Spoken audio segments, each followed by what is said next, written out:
Welcome to Easy Learning. Exercise number 14. You would therefore make the statement that a certain sound took place at, say, 5 seconds past the hour. I would say that it happened at about 2 or 3 seconds past the hour, while the people at the works would say that it took place just at the hour. So that when we say that a certain thing happened at a certain time, we really mean that it would happen at that time in relation to our own position at the moment. The relation of time to distance and the relation of immediate time to time as a whole are subjects in which people grow more and more interested.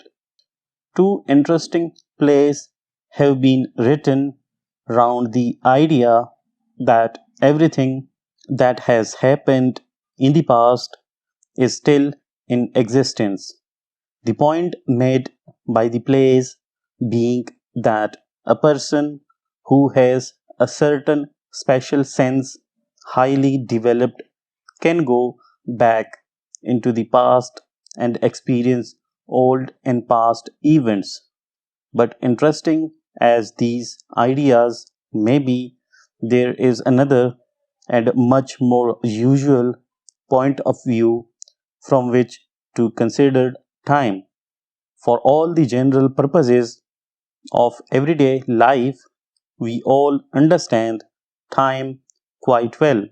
We know that each day is made up of 24 hours, that there are never 23 hours to the day and never 25.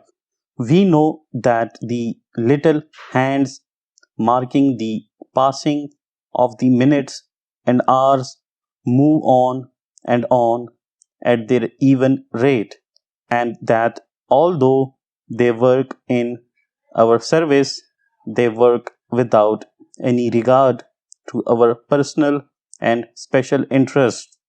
They will work no more quickly when life is taking us towards some specially pleasing event, and they will not lessen their rate when we are moving towards something less pleasing. We know that time influences us in the doing of every piece of work. For all work to have its highest value has to be done to time. The chief who calls the members of the board together for a certain time must be ready when the board meets with the facts, figures, or questions which he wishes to put to the members. He depends not only upon his own work in this connection but upon the work of all directly working with him, from the most experienced man in his employ to the most recent of the office boys. The motor manufacturer must so organize the year's work of all his men that he not only supplies the day to day demand of the public for his product but also has his new goods quite ready for the market at the expected time. The manufacturer, whatever his product may be, must supply present demand and at the same time organize future work. Goods made for shipment overseas must be ready for shipment by the date on which the ship is leaving the country. The kind of market in which we are entrusted makes little difference. Goods must be put on the market when the market is ready to receive them. But the principal difficulty of all planning comes from the fact that we cannot see time. We have perhaps 5 months in which to do a piece of work.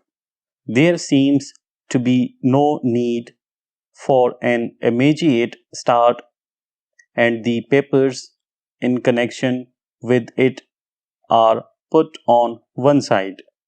When the papers again see the light of day, we find possibly that we need information from another person. But to the second man, this piece of work is something just received, and he, in his turn, sits on it for a little while, only to find, when he looks seriously at the work, that it requires the attention of a third party, and valuable days pass until we find that the work is either put through to time as a result of much work and running about on the part of everyone interested, or it is not put through with resulting loss of money and goodwill.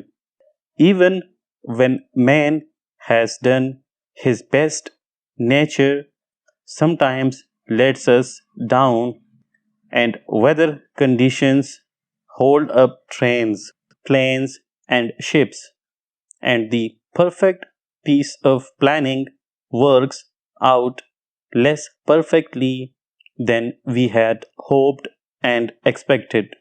Full stop.